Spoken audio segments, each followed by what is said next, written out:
오늘 저희가 읽은 본문의 말씀은 12장에 나오는 세 번째 논쟁에 대한 부분입니다. 안식일 논쟁, 그리고 지난 주간은 기적 논쟁, 오늘은 일명 표적 논쟁이라고 하는 그런 말씀이 기록되어 있습니다. 왕의 기적을 보았던 서기관 바리새인들이 예수께 하늘로부터의 그 표적을 보여달라고 그렇게 이야기를 합니다. 그들의 요청 앞에 예수님께서 그들을 향해서 너희는 악하고 그리고 음란한 세대다라고 말씀하시고 내가 보여줄 표적은 요나의 표적밖에 없다라고 그렇게 말씀을 하셨습니다. 오늘 이 시대에도 동일하게 표적을 원하는 세대입니다. 이런 시대를 살아가는 저와 여러분에게 있어서 오늘 표적을 구하는 이 서기관 바리새인들에 대하여 예수님께서 어떤 말씀을 하셨는지 그 말씀의 의미를 우리가 잘 찾아보는 것이 오늘 이 시대를 살아가는 우리에게 큰 교훈이 된다고 생각을 합니다. 그래서 오늘 이 말씀을 통해서 이 악하고 음란한 마지막 세대를 살아가는 저와 여러분이 하나님께서 기뻐하시는 뜻을 따라 온전히 살아갈 수 있는 그런 도전과 기회의 시간들이 되기를 바랍니다. 오늘 본문의 말씀은 그때에라는 말로 시작합니다.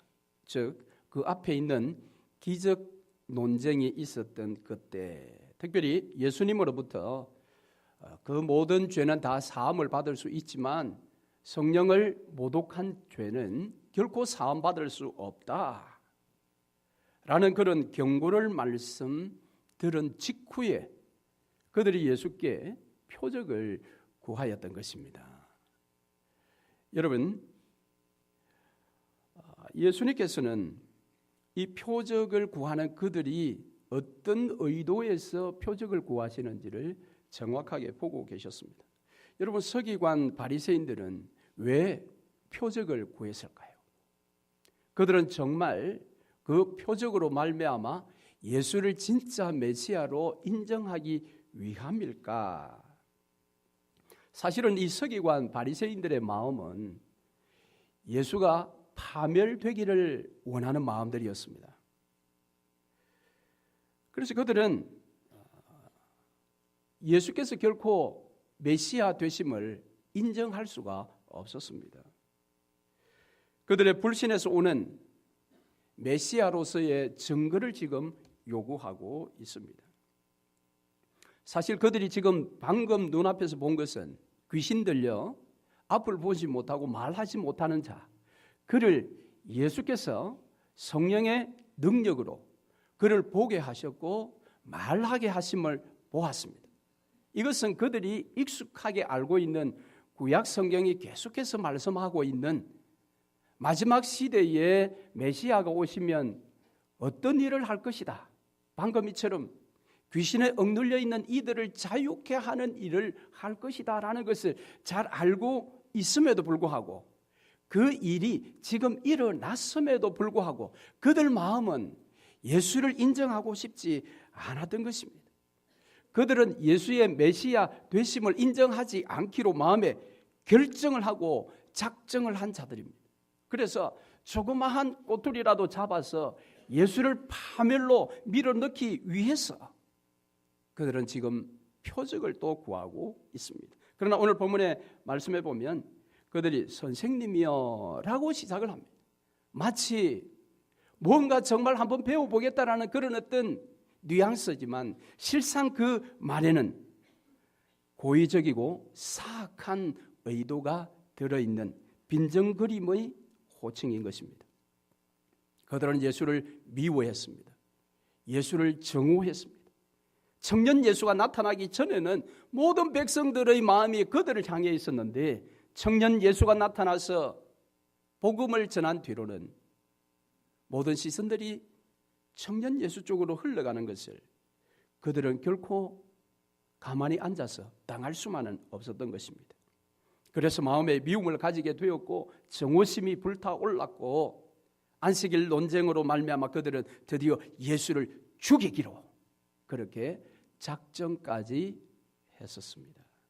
우리 마태복음 오늘 본문에는 그들의 의도가 어떠한지를 마태가 기록하고 있지 않습니다만은 마가복음 8장에 가면 마가가 이 사건을 기록했을 때에 거기에는 그들의 의도가 표현되어 있습니다. 그것은 예수를 시험하여 하늘로부터 오는 표적을 구했다라고 그렇게 마가가 증언하고 있습니다.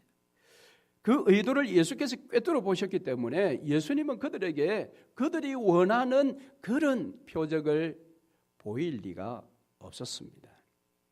그러시면서 예수께서는 너희에게 지금 보여줄 표적은 하나뿐이라는 것입니다. 그것이 바로 요나의 표적이다 그랬습니다. 39절 말씀. 악하고 음란한 세대가 표적을 구하나 선지자 요나의 표적밖에는 보일 표적이 없느니라. 먼저 이 표적을 구하는 이들을 악하고 음란하다 그렇게 먼저 말씀을 하십니다. 이 말씀은 참으로 두렵고 엄습한 그런 말씀인 것입니다. 먼저 악하고 음란하다 두 단어를 조금 우리가 자세하게 알 필요가 있습니다. 여기 악하다 이 말은 그들의 마음의 현재의 상태를 표현한 것입니다. 그리고 음란하다 이 말은 하나님과의 지금의 어떤 그 관계가 어떠한 것인지 여기에서 표현하고 있습니다. 악하다 이 말은 그 마음이 해로운 마음이라는 것입니다. 악하다 이 말은 그 마음이 해로워서 자기에게도 독이 되고 그 말을 듣는 무리들에게도 해로운 독이 되는 그런 마음이었습니다. 여러분 사람 마음은 참 묘한 것입니다. 사람 마음이 선한 마음을 품고 사람에게 다가가면 그 선함이 그 상대방에게 전해집니다. 그래서 그에게 유익함이 됩니다. 내가 말하지 않아도 내 마음속에 독한 마음을 품고 누군가를 만나면 그 독이 그 사람에게 이제 전달이 되는 것입니다. 그가 상함을 입는 것입니다. 두 번째는 해치는 마음입니다. 지난주 우리가 말씀을 살펴본 것처럼 예수님께서 우리에게 해치는 자가 되지 말고 모으는 자가 되라고 했습니다. 하나님 앞으로 성령의 뜻 앞으로 모으는, 그런데 그들의 마음은 언제나 해치는 마음이었습니다. 예수께 모이려고 하는 무리들을 해쳐서 생명을 향해 모여드는 무리를 해쳐서 멸망으로 가게 하는 마음이 이들의 마음이라고 예수님께서 지금 말씀하고 있습니다. 또 음란하다 이 말은 어떤 물리적이고 육체적인 어떤 면에서 음란하다라는 것보다는 영적인 의미가 여기에 있습니다. 곧 그들이 하나님을 향한 배교, 하나님을 떠나 우상을 숭배하는 것, 그러한 관계를 지금 여기에서 지적하고 있는 것입니다.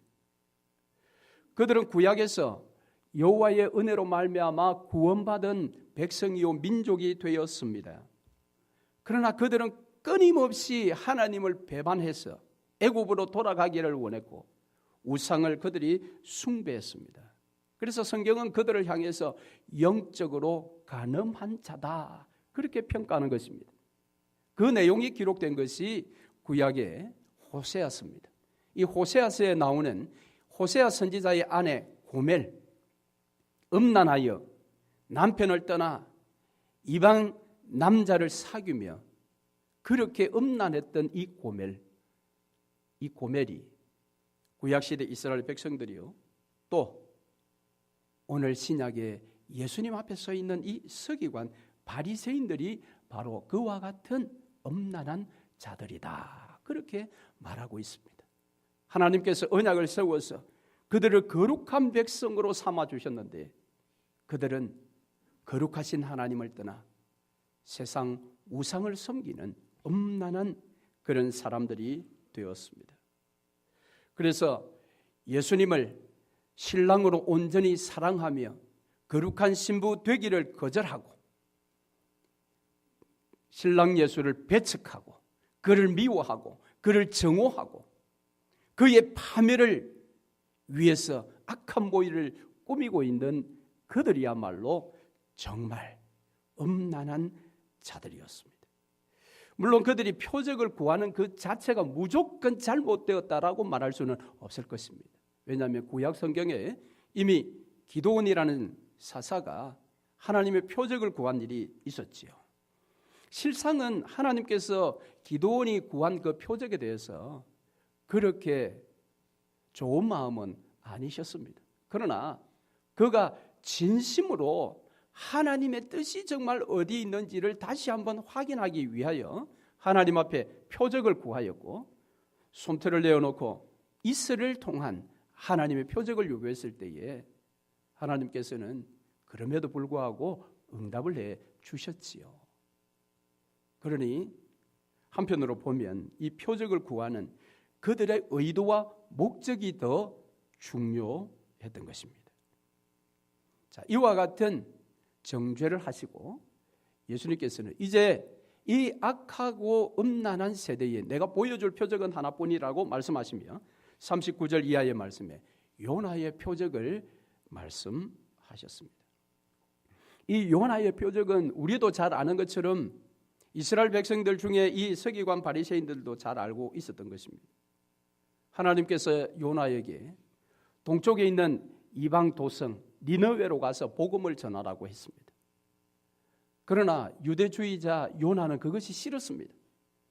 구원은 오직 유대인들만 받는 것이지 저 이방인들이 구원받는다라는 것은 상상할 수 없는 일이었기 때문에 그는 동쪽으로 가지 아니하고 정반대인 서쪽 지중해로 도망을 갔습니다. 그런데 지중해 연안에 가자 다시스로 가는 배가 마침 딱 기다리고 있었습니다. 그는 참으로 내가 도망을 잘 왔다라고 생각을 했을 겁니다. 배를 올라탔습니다. 배가 출항했습니다.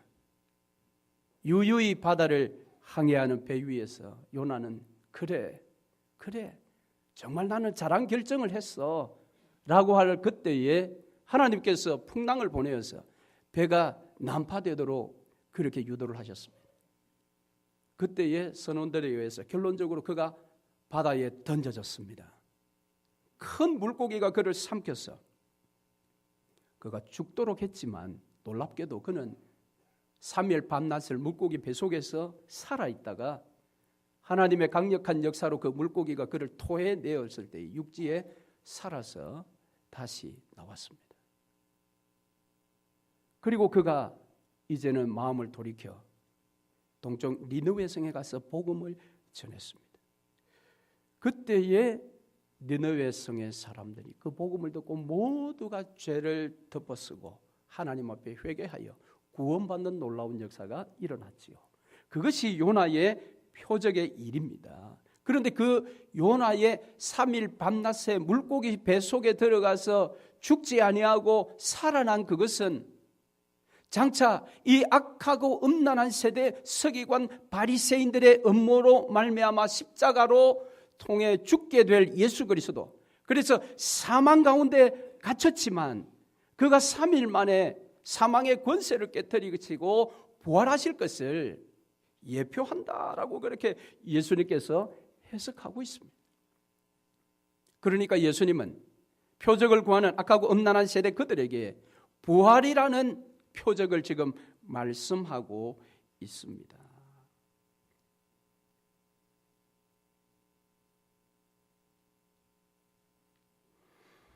그리고 이 마지막 표적을 통해서 예수님은 두 가지 예언을 이제 하시면서 심판의 내용으로 예언을 말씀합니다.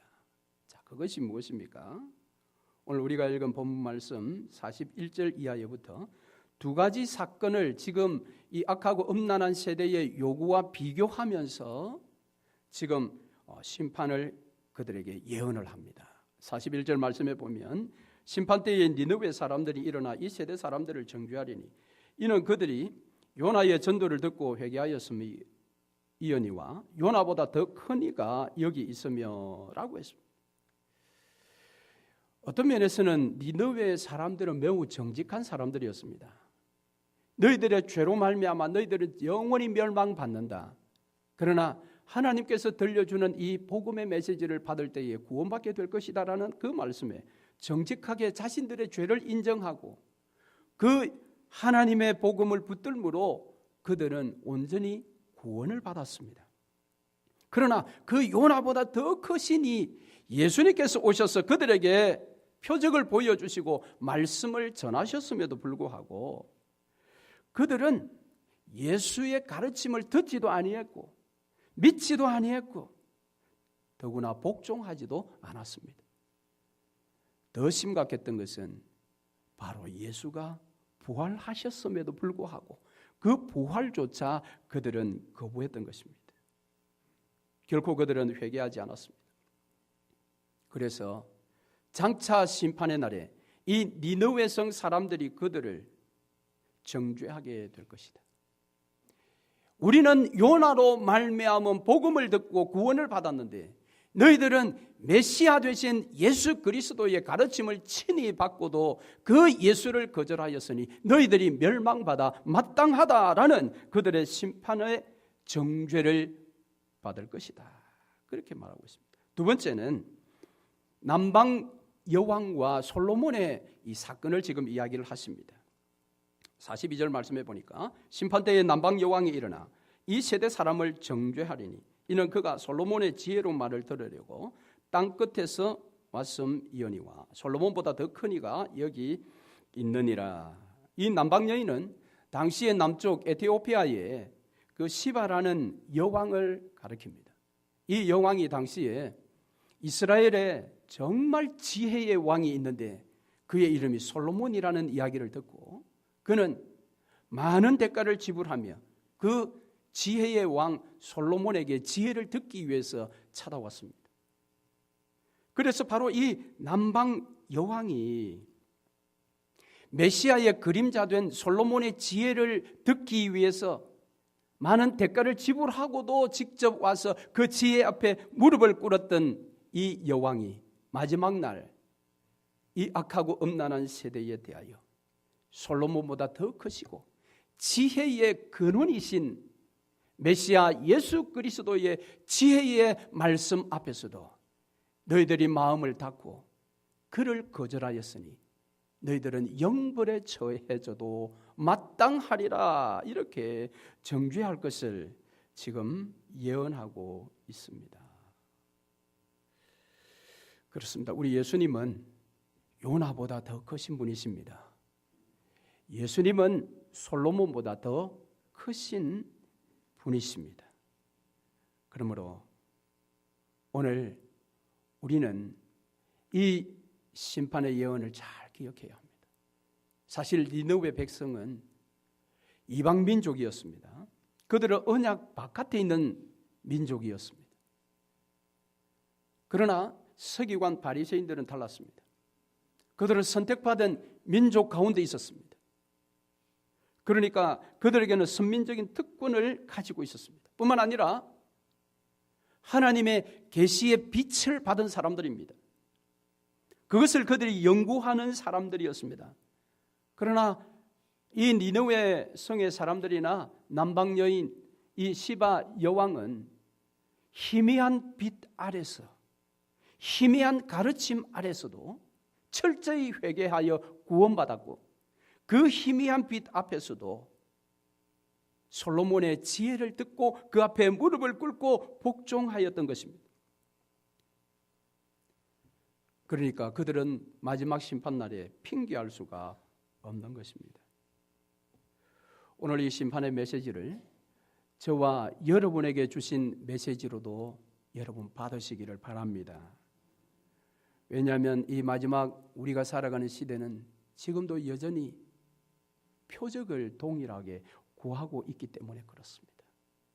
우리에게 이미 이 66권의 성경 말씀을 우리에게 주셔서 완전한 계시를 우리에게 보여주셨고 우리에게 그 계시로 말미암아 빛 가운데로 나아가도록 하셨음에도 불구하고 이 계시의 빛은 우리가 무시하고 오늘 이 시대는 이 시대에 걸맞는 표적을 동일하게 구하고 있습니다.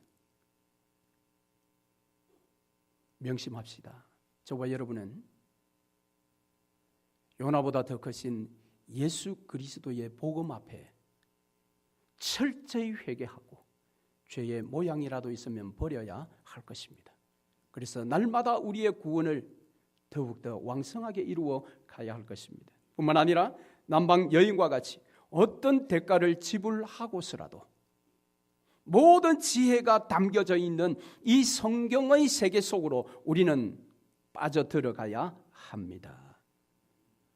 오늘 사단은 우리에게 분주한 삶을 통해서 우리가 이 계시된 성경의 세계 속으로 들어가는 것을 방해할 것입니다. 여러분, 성경의 세계 속으로 날마다 뛰어들어가고 계십니까? 그렇다면 이 서기관 바리새인들은 도대체 어쩌다가 이 지경까지 되었을까요? 어쩌다가 악하고 음란한 세대라는 그런 지적을 받으며 심판의 날에 이방인들로부터 정죄를 받을 지경이 되었을까? 그 이유를 오늘 본문 43절 이하에서 예수님께서 말씀을 하십니다. 어떤 사람이 더러운 귀신에 들려서 고통당하는 삶을 살았는데 강력한 하나님의 은혜로 말미암아 그 귀신이 쫓겨났습니다. 그러니까 그가 새로운 정상적인 삶으로 돌아왔습니다. 이제 이전에 비참한 인생은 끝은 내고 새로운 인생을 살게 되었습니다.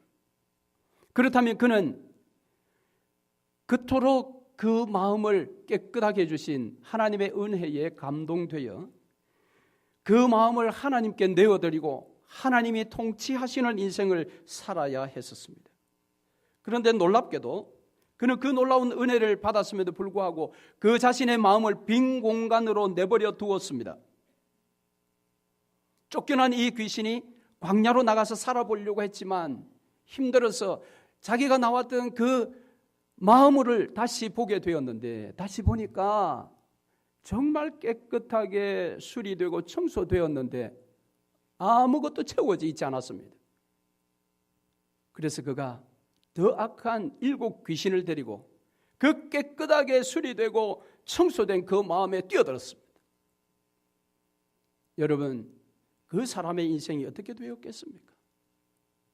처음에 고통당했던 삶보다 더 비참한 인생의 나락으로 떨어지고 말았을 것입니다. 왜 그렇게 되었습니까? 왜 그렇게 되었습니까?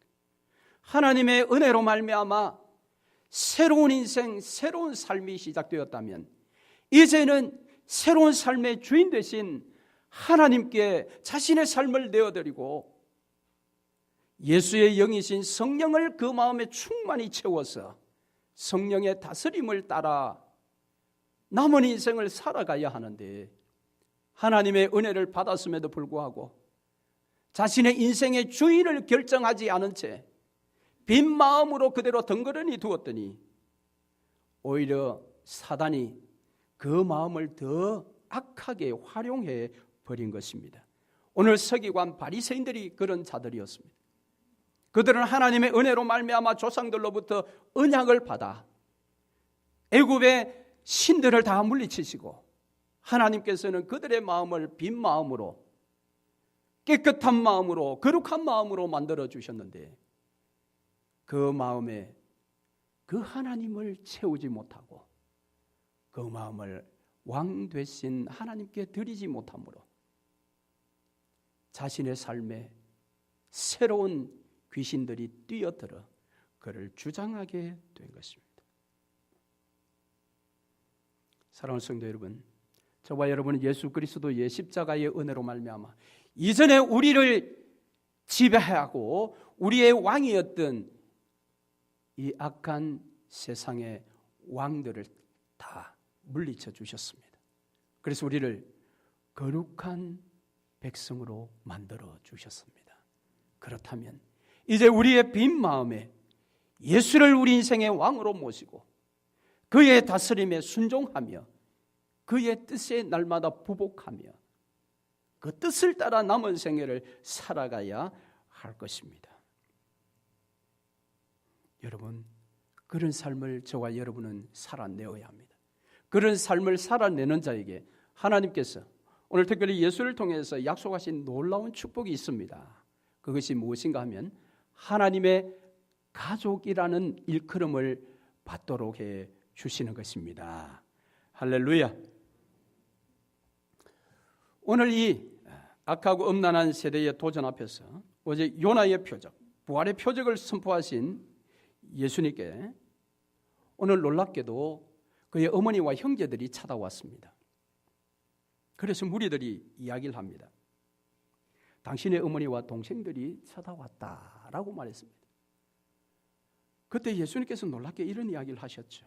누구든지 하늘에 계신 내 아버지의 뜻대로 하는 자가 내 형제요 자매요 모친이다, 그렇게 선언을 하셨습니다. 어머니가 듣고 형제가 들으면 매우 섭섭해할 말씀을 예수님께서 지금 하셨습니다. 왜 이런 말씀을 하셨을까요? 자, 그러면은 오늘 여기에서 이 어머니와 형제들이 찾아온 의도가 무엇인지를 먼저 한번 우리는 살펴보아야 하고, 그 의도에 대해서 예수님께서 왜 이와 같은 말씀을 하시는가, 그 예수의 의도가 무엇인지를 우리가 생각해 보아야 합니다. 그것을 생각해 보면 예수님께서 우리에게 말씀하시는 진정한 가족이란 무엇인가가 나타납니다. 오늘 우리는 그 예수가 말씀하시는 진정한 가족의 의미를 믿음으로 붙들어야 합니다. 그래서 저와 여러분이 예수께서 말씀하시는 그 진정한 가족의 구성원이 되어야 할 것입니다. 자, 이들 어머니와 동생들은 왜 찾아왔을까? 자, 오늘 우리가 읽은 본문 말씀에는 그들이 왜 찾아왔는지, 의도가 무엇인지 전혀 표현되어 있지 않습니다. 그러나 오늘 이 사건을, 동일한 사건을 기록한 마가복음에 가면 마가는 그들의 의도를 정확하게 표현하고 있습니다. 자, 마가복음 3장으로 한번 가보십시다. 마가복음 3장 20절 21절, 바로 뒤에 있는 복음서 마가복음 3장 20절 21절, 같이 한번 읽겠습니다. 집에 들어가시니 무리가 다시 모임으로 식사할 겨를도 없는지라 예수의 친족들이 듣고 그를 붙들러 나오니 이는 그가 미쳤다 하밀러라. 참 놀랍습니다. 사실 지금 예수님께서 복음 사역, 공생의 사역을 시작할 이때에 어머니와 동생과 함께 한 지역에서 생활하고 있지 않았던 것이 분명합니다. 예수님의 어머니와 동생들은 예수가 어린 시절 자랐던 나사렛이라는 동네에 그대로 생활하고 있었지만은 예수님은 공생의 사역을 시작하기 위해서 그 나사렛에서 떠나서 북쪽이며 동쪽 갈릴리 바다의 그 위쪽 부분인 가버나움이라는 그 지역에서 지금 복음을 전하고 있었습니다. 그래서 이 나사렛에서 북동쪽에 있는 가버나움까지는 약 한 40마일 정도가 된다고 합니다.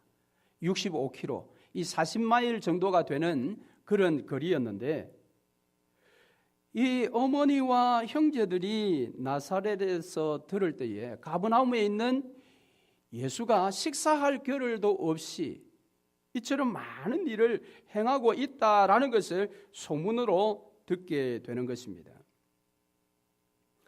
그래서 식사할 겨를도 없이 이렇게 많은 일을 하고 있다라는 소식을 들었을 때에 어머니로서, 형제들로서 많은 걱정이 있었습니다. 그런데 여러 가지 지도자들과의 어떤 충돌이 일어나며 그런 일들이 일어나고 있다라는 소식을 계속해서 들었을 때에 그들의 결론은 예수가 미쳤구나라는 것이었습니다. 그래서 미쳐서 밥 먹을 시간도 없이 일한다고 그렇게 돌아다니는 아들, 형제 예수를 우리가 구해 주어야지라는 마음으로 지금 가버나움까지 40마일을 달려온 것입니다. 그들이 달려온 것은 사랑 때문에 달려온 것입니다. 분명히 사랑 때문에 달려왔으나 그들의 판단은 예수가 지금 이성을 잃어버렸구나, 그리고 어리석게도 먹는 것도 마다하고 뭔가 일한다고 분쟁을 일으키며 일하고 있구나. 여러분, 이 가족들은 예수를 무척 사랑했지만 예수께서 메시아로서 하는 일에 대해서는 전혀 이해할 수가 없는 형편이었습니다. 지금. 그래서 47절 말씀에 보소서 당신의 모친과 동생들이 당신께 말하려고 밖에 섰나이다 했을 때 48절에 누가 내 모친이면 내 동생들이냐 냉정하게 말합니다. 그리고 49절 말씀에 예수님은 거기 함께 있는 제자들을 가리키며 나의 모친과 나의 동생들을 보라 그렇게 이야기를 했습니다.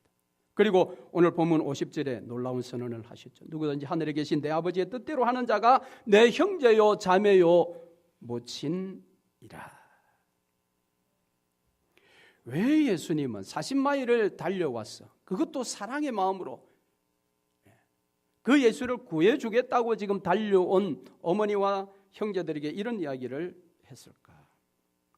그것은 지금 예수님께서는 당신이 지금 하고 계시는 메시아의 사역, 죽은 영혼들을 살리며 이 땅에 하나님 나라를 다시 건설하려고 하는 이 일은 혈육의 정으로 하는 일이 아니다라는 것입니다.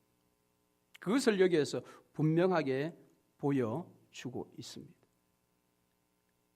여러분, 예수님 지금 구원사역에 있어서 그 구원사역, 하나님의 나라를 세우는 일은 혈육으로는 되지 않는다. 인간의 정으로는 되지 않는다라는 것입니다. 그것은 오늘날도 마찬가지입니다. 오늘날도 교회 일을 통해서 이 땅에 하나님의 나라를 세우는 일은 인간의 정으로 되는 것이 아닙니다. 우리가 남이가 이런 말로 안 되는 것입니다. 같은 고향 사람 모였다고 해서 교회가 되는 것이 아닙니다. 같은 학교 출신들이 모였다고 해서 그것이 진정한 교회가 되는 것이 아니라는 것입니다. 여러분, 그러므로 예수 그리스도의 이 질문과 선언의 깊은 의미를 우리는 잘 생각해야 합니다. 이것을 놓쳐버리면 우리는 길을 잃을 수가 있습니다. 교회가 길을 잃을 수가 있습니다. 안타까운 것은 오늘날 교회 안에 하나님 나라의 일을 한다고 하면서도 얼마나 많은 인간적인 끈끈한 정이 얽혀서 하나님의 일을 방해하는지 모르는 것입니다. 같은 고향 출신이라고, 같이 확통한 마음을 가진 사람이라고, 같은 학벌을 가지고 있다고, 그래서 그룹이 교회 안에 일어난다면 그곳에는 하나님의 일을 기대하기가 어려운 것입니다. 그것은 하나님의 교회가 아닌 것입니다. 그것은 하나님의 가족이 아닌 것입니다. 성경은 말합니다. 우리는 한 몸이라고 말했습니다. 예수 그리스도를 머리로 한 저와 여러분은 한 몸인 것입니다. 그러나 인간의 정으로 우리가 모이기 시작한다면 그것은 결코 한 몸이 될 수가 없는 것입니다. 오늘 그래서 인간적인 눈으로 보면 너무도 마음의 상처가 될 만한 이야기를 지금 하십니다. 그렇다고 해서 예수님께서 혈육의 관계는 모든 것이 다 헛것이야 라고 말씀하지는 않으시지요. 그분은 십자가에 달려 죽으시기 직전에 요한에게 어머니 마리아를 부탁했지요. 그는 진정으로 어머니를 사랑했습니다. 그의 형제들을 사랑했습니다. 그러나 하나님 나라의 일은 비록 그렇게 사랑하지만 그 사랑하는 인간의 혈육의 정으로는 할 수 없는 일이다라는 것을 여기에 분명하게 보여주고 있습니다. 그래서 여러분, 사단은 오늘도 교묘하게 그리고 아주 강력하게 인간의 이 정을 이용해서 하나님 나라를 세우려고 하는 성도들의 삶을 방해합니다. 우리는 서로 사랑해야 합니다. 그러나 단지 인간의 정으로서만은 하나님의 일을 온전히 이루어낼 수가 없는 것입니다. 여러분, 진정한 가족은 영적인 친밀함으로 이루어집니다. 영적으로 우리는 친밀해야 합니다. 영적으로 모두 하나님의 뜻에 하나가 되어야 하는 것입니다. 그래서 우리의 삶의 모든 영역의 일도 영적인 친밀함이 우선합니다. 그 영적인 친밀함이 우선되어야 인간적인 친밀함이 온전히 세워집니다. 하나님과의 영적인 친밀함이 결여된, 그러니까 하나님의 친밀함이 없는 우정, 금방 금이 갑니다. 영적인 친밀함, 영적인 가까움이 없이 영적인 한 뜻이 이루어지지 않는데 좋은 우정, 여러분, 그것은 착각입니다. 지금은 좋습니다. 음식 나누어 먹습니다. 아이들 서로 돌봅니다. 결정적인 순간에 원수됩니다. 그것은 여러분 심지어 가족조차도 마찬가지입니다. 같은 아버지의 형제라고요? 하나님과의 친밀함이 없는 그들의 끈끈한 가족에는 어느 순간 원수지간이 될 수 있습니다. 예수님께서 그 말씀하셨지요. 네 가족이 원수라 그랬습니다. 왜? 복음 앞에 하나 되지 않는 가족의 친밀함은 어느 순간에 깨어질지 모르는 정말 유리와 같은 것입니다. 그런 관계는 다 헛것입니다.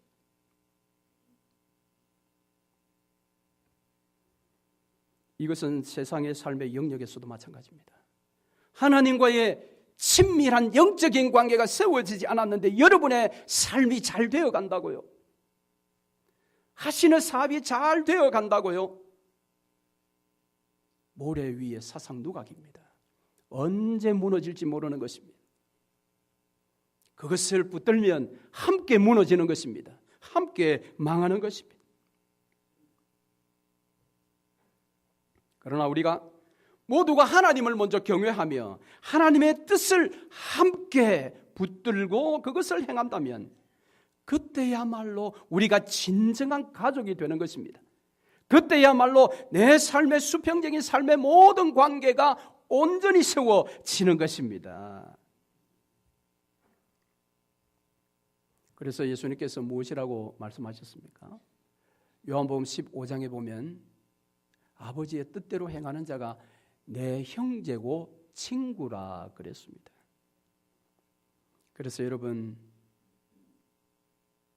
믿지 않는 친구와도요, 내 신앙이 정말 바로 세워지면 자연스럽게 끊어집니다. 끊어질 수밖에 없어요. 보는 바가 우리는 하늘이고 그쪽은 땅인데 계속해서 우정이 쌓여져 간다고요. 그럼 내가 지금 잘못 보고 있는 겁니다. 나는 고개 들었다고 생각하는데 실상 나는 고개를 땅을 보고 있는 거예요.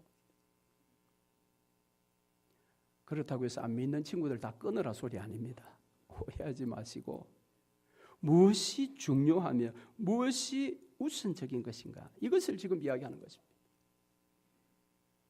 하나님께서 우리의 마음을 깨끗하게 청소해 주심으로 예수가 보내신 그의 영이신 성령을 우리의 마음에 충만히 모시고 예수를 내 인생의 주인으로, 하나님을 내 인생의 왕으로 모시고 그분의 뜻을 따라 우리가 살아간다면 우리가 진정한 하나님의 자녀요, 하나님의 가족이 되는 것입니다.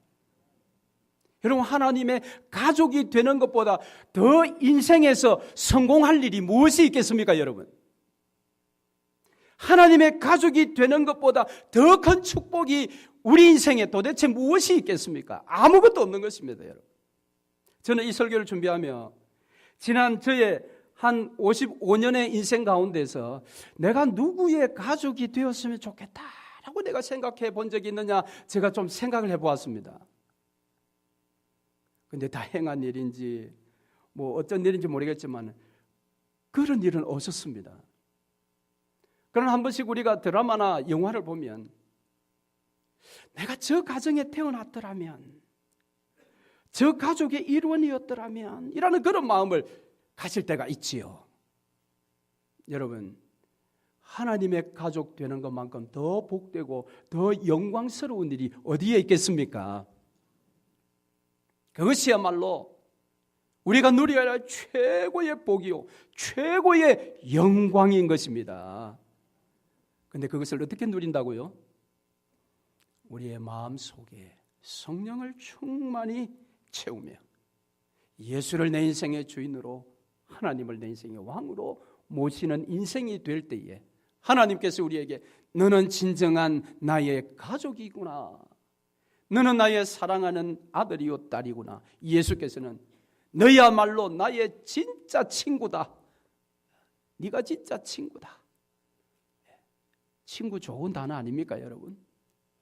나이 들면 친구 단어도 자꾸 잊어버리죠. 친구만큼 좋은 단어가 어디 있습니까? 예수가 우리의 친구요, 하나님이 저와 여러분의 아버지입니다.